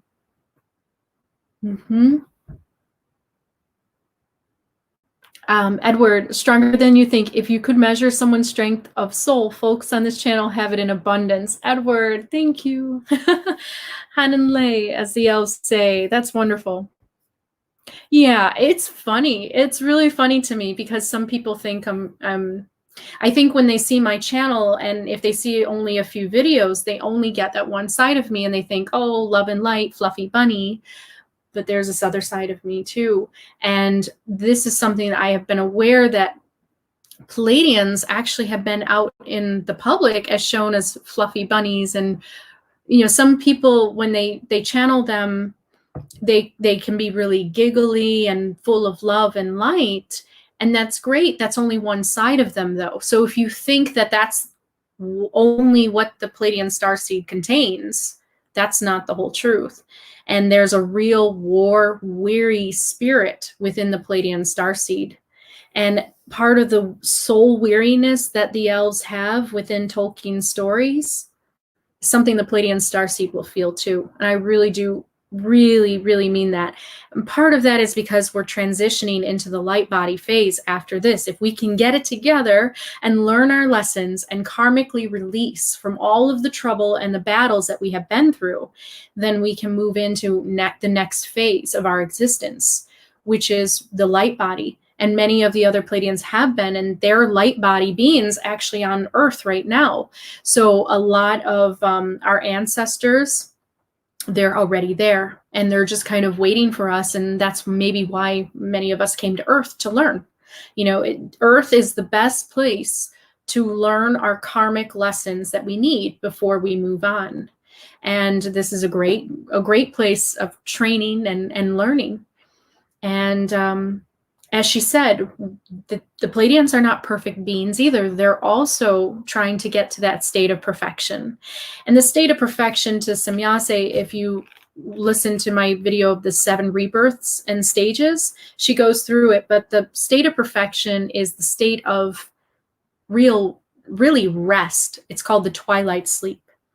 So after all of the chaos in the world, chaos and order, eventually that all comes to rest and there's no creation anymore. It's very much the end of the universe in a way, and it's called the twilight sleep. And for ages and ages and ages, the twilight sleep is there. And possibly that's where the contemplation of all the events that have occurred and all the omniverse, it's all there. And then one day, consciousness awakens, universal consciousness awakens, and a universe is created again. So that's what the twilight sleep is. And we are all souls that are on a journey to get back to that original source so that we can have that final rest, that twilight sleep, which to many people who are religious, it would be kingdom of heaven, sitting on the throne with God. And it would be that oneness in that place where it's the end of duality. There's no more war. There's no more battle between good and evil. It's rest. All things have come to rest. It's a total equilibrium of energy.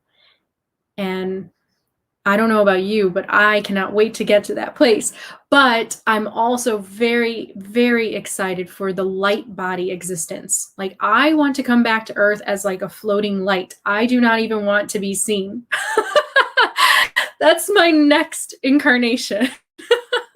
I just want, like, just be like a Tinkerbell, like just just an image of a light. That's it.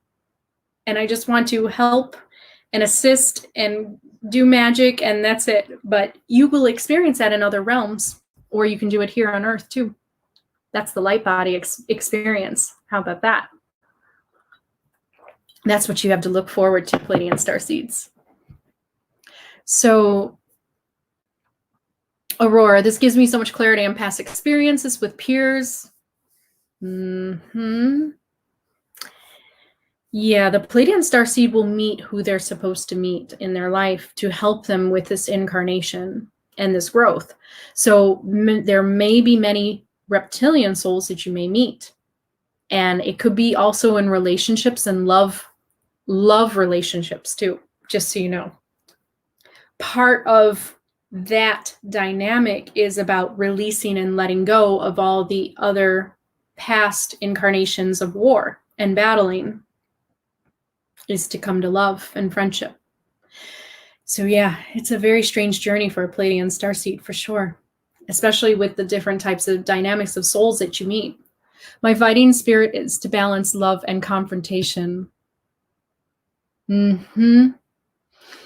Yeah, it's very interesting, right? Like, we hate conflict. We don't want confrontation, but we are not afraid of stepping up to something that we see that really affects others, or can affect the equality or the the life of others.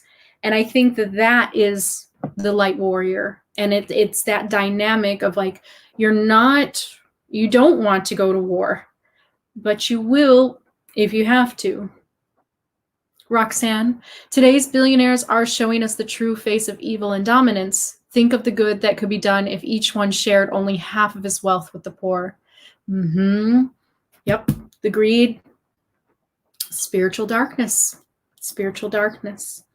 Now, there's a point where you can make money for yourself and you can keep it and you can enjoy it. That's fine. But there's a point when you see other souls suffering, and if you don't register that as part of you, it's spiritual darkness. You're not seeing that unity. And that's also what, that was a teaching of Jesus, but that's something that some of the religious organizations tried to kind of put down too, the idea that you can't do good, that only Jesus can do good. So these types of teachings can confuse people, and that can be the false teachings that she's talking about. It's more about what has confused people and have kept them into a state of spiritual darkness, where they judge others, they persecute against others, they're acting really mean and terrible to others, yet they say they're following Jesus. Something's not right. Somewhere, something got manipulated within religion, and it has a lot to do with reptilian lizard beings who hid there. Not every religion, in terms of not every religious pastor or church or anything like that has been affected. I'm talking about, this is something that happened a long time ago, and it has grown branches of organizations that have had these shadow types of groups behind leading these religious organizations, and then it funnels down. But it is also up to the individual. There are some pastors that I have met, and I have a video, an interview with one, that are so full of spirit themselves that they could never be manipulated by these beings. But there is a way that religion has been infiltrated, and it's through the reptilians. Faith, maybe They just haven't woken up yet. They might be a Pleiadian, but still sleeping. Yeah, it can be that, like Pleiadian starseeds, they might just be just not aware yet of that mission, and it does take some time. It really does. It's about being patient with yourself and going through a journey to uncover things. So the way that I awoke to my Pleiadian starseed is that I started reading messages from the Pleiadians, the original source, from Billy Meyer when they first appeared on Earth, not the first time, but when they first made themselves really known, because they have been involved in the Mayan, the Mayan civilization with some Native American civilizations, and they have been known throughout the ages being here and helping or assisting humanity as people from the stars. But at the same time, they haven't really given direct messages until Billy Meyer. And the reason they did that is because they started seeing the technological advances that mankind was making. So now it was time to make themselves be known. And that's what she said, is that when humans reach that point, when they're out of the Bronze Age and they're out of the industrial period and they're entering into the computer technology period and they're starting to deal with quantum physics and atomic subatomic particles that can create subatomic bombs and nuclear weapons, that's when the aliens show up, because that's when it becomes a concern, in our development of where we're going with technology. So yeah, it's true. I mean, there could be many Pleiadians still sleeping. Well, maybe this video might help activate them, but it's all about you going on your journey, and maybe not every incarnation you will experience yourself as a starseed. There are some people that go all the way from their human life all the way to their deathbed, and they don't experience themselves as a starseed. And so, that was their incarnation, to experience themselves as a human. And this is an incarnation that you will be pulled in this direction. It's kind of like a destiny. You're supposed to find out, because it's all part of your spiritual path of getting back to that place of oneness with everything, and experiencing that place of rest, final rest and peace. Space Continuum, we have contact. Yes, and there is a video many of you should see on Amazon. It's called The Fifth what is it? The fifth kind. It's by Dr. Stephen. I just saw it. The Fifth Contact. I'm so sorry, guys. I had this in my head. Let me see if I have it. I can't keep this. I have so much information in my head at times. I had it all, and I told some people about it that, that was basically part of the Pleiadian University of Wisdom. I have it on there, but it's a new one. Look at the reptilians messing with my brain. No, I'm kidding. I'm kidding. Thank you for being patient. I'm going to get you this title because everybody definitely needs to see this. It is a new one.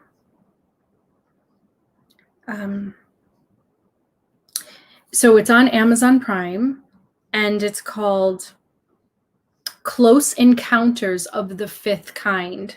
Contact Has Begun. It's with Dr. Stephen Greer. What was extraordinary about this is it just came out this year, but what it means is that fifth level, because if you watched like the other movies, there's always the third kind, there's always the fourth kind, which is the abduction, and then the fifth type of contact with aliens is when humans actually they initiate contact themselves. So what's happening in this video is he is getting people to do this around the world. It's called CE5. And what you do is you set the right intentions. You're ready to move past this control of Earth where they're keeping everybody in darkness about aliens, and you're actually trying to meet and initiate contact with them. And there has been extraordinary footage and personal experiences that are laid out in this video. I highly recommend it. It's definitely worth it to look at because it shows you what kind of age we're in. And you are absolutely right. We have contact. And it is all about initiating that. And when we can take it from a place where we are the ones in control and we're in power, and we're also coming from a place of love and, a sense of unity to other beings, then you're establishing a connection that reflects that. But if you're in a state where you're in denial about aliens, you're in denial or you don't want to see them, they will be here regardless, and you might have fear and hysteria.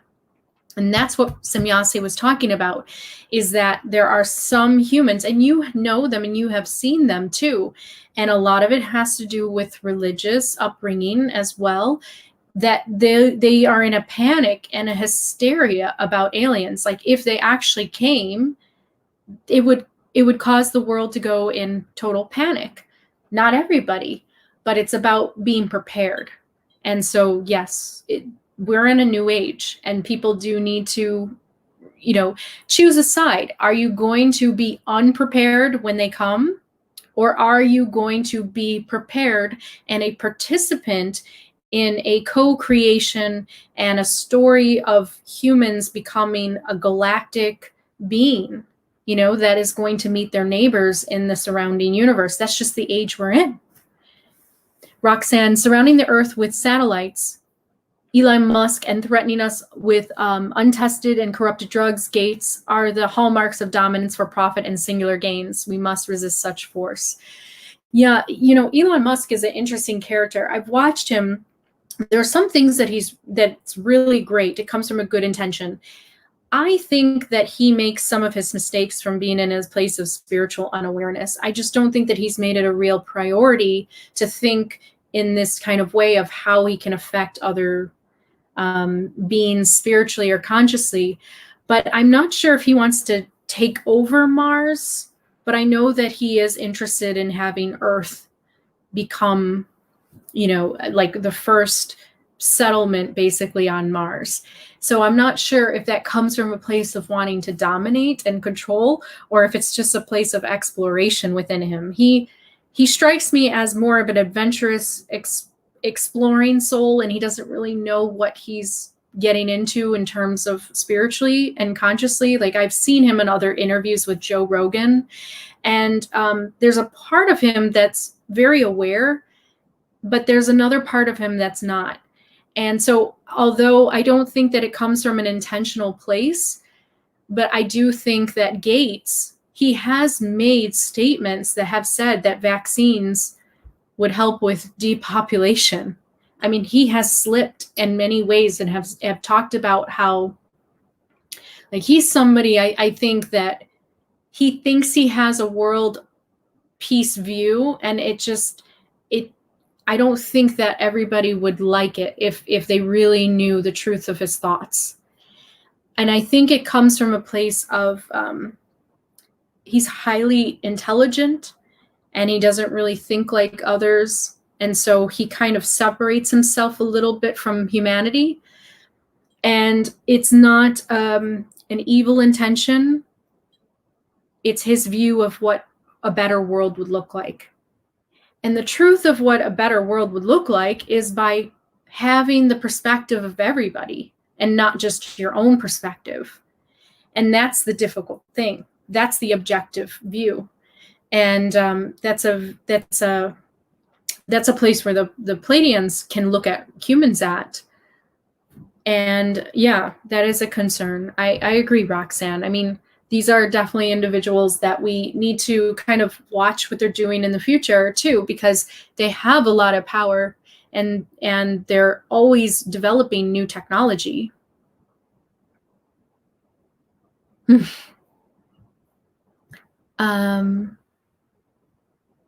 Siren of the Void. How do I know if I had such dreams and forgotten? That's a good question. Well, you can do a dream regression session. I did one with another person the other day.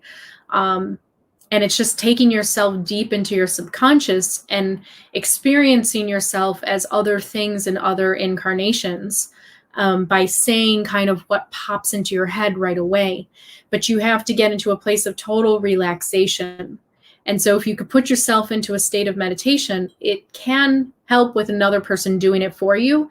But if you want to listen to music and you get yourself into a relaxed state, and then you could just start thinking about the images that come to you as you think about other lifetimes on other planets, and then having that come forward, and maybe your dreams even create a dream journal and start to get more aware and conscious of your dreams, and more lucid type of dreaming where you can start to control your dream in the way of, like, if you want to know more within your dream, you can open that doorway in your consciousness and you can learn more. So it's about being very aware that you are dreaming and you're just wanting to know more, because sometimes dreams have a way of going through a situation very fast. But if you want to know more details, that's the lucid dreamer. You're able to actually peer into that doorway and learn more and stay there within that dream. So yeah, there's ways that you can increase, and it just takes a little bit of practice, but it's all about your focus. So yeah, video games helped me become aware of my empathy, and maybe I need to stop seeing violence in fictive world as me actually lacking empathy. Siren of the Void, yeah, I know what you mean. In fact, Grand Theft Auto, a game my husband likes to play, really bothers me. Like every time I see an innocent civilian, it bothers me. And I think games like that do sometimes desensitize people in a lot of ways. I've seen that behavior. But yeah, video games, I think that they're a reflection of human behavior in a lot of ways, and what we find entertaining, which can be concerning and also beautiful too, because there's a lot of really great games that you can explore fantasy realms.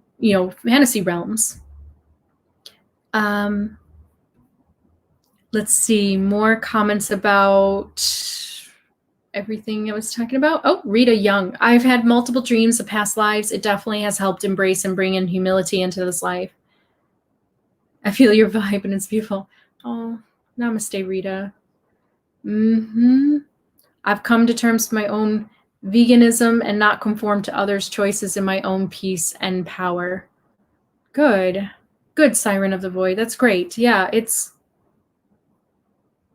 good. I mean, we don't want to control others. We just want to help them understand, their choices and how it affects others, and that's all we can do, right? But we can't control. Let's see, Roxanne, do you have something else here? Yes, you do. Yeah, yes, Roxanne, Siren of the Void, try a martial art or the sport known as sword dancing in order to access your inner warrior. I've been a sword dancing and doing archery for over 20 years. Yeah, that's very true. Like, I did martial arts for many years. It's very, very good for us. Those who are born with a light warrior type of soul can definitely enjoy some sort of release where you're combining art with a technique to defend yourself. It's really wonderful when you can get into that hobby. It's really great. Yeah, and archery I've done too. I love it. Sword dancing I have not, but I definitely would be interested in that. That would be great. I have done fencing because we've had to do that before when I was in college. I actually took an elective, body movement and fencing, and that was a great experience. And all of these definitely help you get more into touch with your inner warrior. You are right on with that, Roxanne. Let's see some more. I am Monica 57. I speak to the universe, welcoming any benevolent beings for contact. Good. Yeah, and the way that CE5 is being done is people are actually taking, so what they're doing is they're saying, this is so-and-so from Arizona, and I'm doing a CE5, and then they'll actually film themselves sitting and waiting for contact. And I guess some people have had experiences, but if you watch this movie, it has some amazing footage of some light beings, and these are all beings that they're connecting to with good intention. You can tell there's a lot of great energy there, because let's be honest, the ones that have nefarious intent towards humans, they're not going to meet with them. They may talk to you energetically and telepathically, and some people have had connection with those beings, and that can be also what we think is demon possession. And so that is something to be aware of too, but you can block that out, especially if you're in a place of personal power. You really can, because you'll know the difference between your own voice, your core voice, and the voice of some other beings that have ill intention, or they're trying to make you do something. Yeah, it's a really interesting world right now, isn't it? Let's see. Benti, I haven't heard from you. The book, The Tibetan Yogas of Dreams and Sleep, is good too for practicing lucid dreaming. Ooh, that sounds like a good book. I'll have to check that out. Thank you.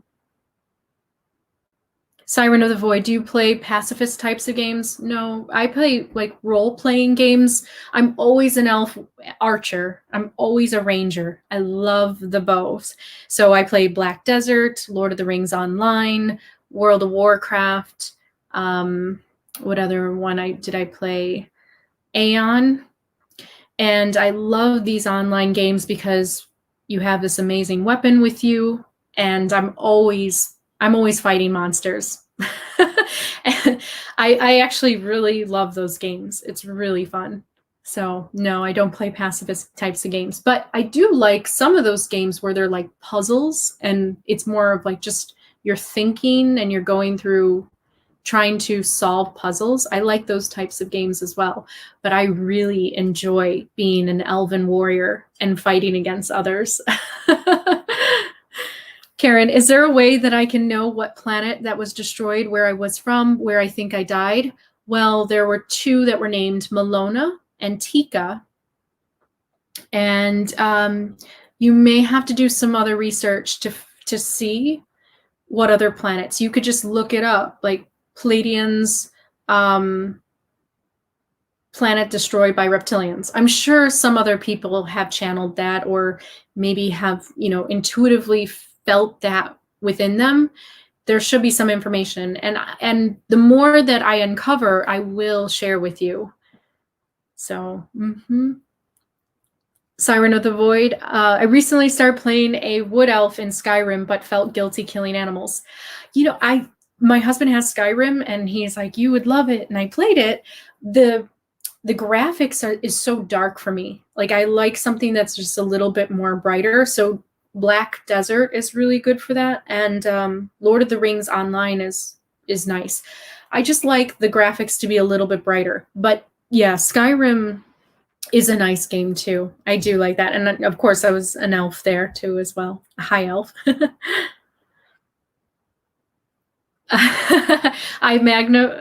RIP that animal. Yeah. Yes, I always feel guilty killing the animals in there. Like only monsters, only bad monsters I like to kill.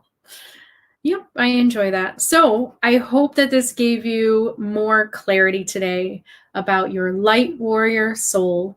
And it's not just Pleiadian starseeds. There might be some other starseeds that can experience this, because, of course, their planet could also have been taken over or destroyed by these types of beings that just refuse to share with others. And this is really just our battle here, is how do we help to liberate others from this type of control, and how do we also find some sense of inner peace within ourselves, and how do we come to an understanding of how we create our reality also, and so there's this really delicate balance that we're involved in right now. But I do feel that this information needed to come at this time because we are in a very interesting crossroads where we've had society pause for a bit. And although there has been some really great benefits to it, there also is a place where we can go that we want to just be cautious about.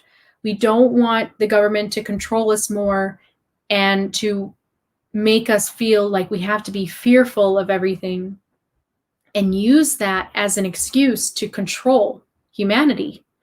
So we have to be aware that while we've had this pause in society, that hopefully during this pause, you have strengthened yourself consciously. You have strengthened yourself, prepared yourself for something that could happen in the future in terms of trying to control us.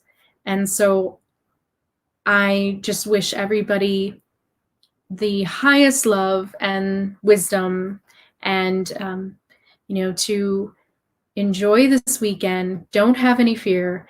Definitely take a look at some of the things I talked about. I will leave the information for you in the description so you could do your own research and you can read them on your own time. Layla the Pleiadian, Elves from Canada.